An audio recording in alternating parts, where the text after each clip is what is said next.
এখনকার যুগের কিছু কিছু ছেলেপেলেরা, হ্যাঁ, এমন চোখে নজর খারাপ যে 3-4টা মেয়ে রাস্তা দিয়ে যাচ্ছে, ওরা পিছন সাইডে এমন করে তাকিয়ে আছে যে সেটা কুরমা, পোলাও, খাসির রোস, গরুর রোস মনে হচ্ছে যে ছিঁড়ে তখনই খাবে। এমন পরিস্থিতি আর পরিবেশ খারাপ হয়ে গেছে না এই দেশে, যে মনে হচ্ছে যে ধরবে আর তখনই খাবে। হ্যাঁ, মাথাতে আর কাজ করছে না এগুলা দেখে। তোমার কথা শুনে একটা কথা বলতে ইচ্ছা করছে।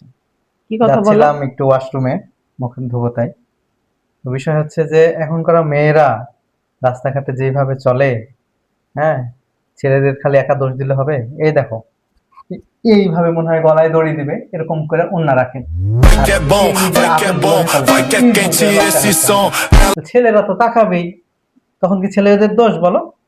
ও, মেয়েদেরও চলার দোষ আছে, ঠিক আছে?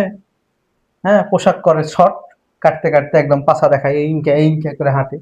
তো এটা তো ঠিক না, মেয়েদেরকে সচেতন হতে হবে। ও, তুমিও তাহলে কি ওই মালগুলোর দিকে তাকাও? আস্তাগফিরুল্লাহ, কি বলছো?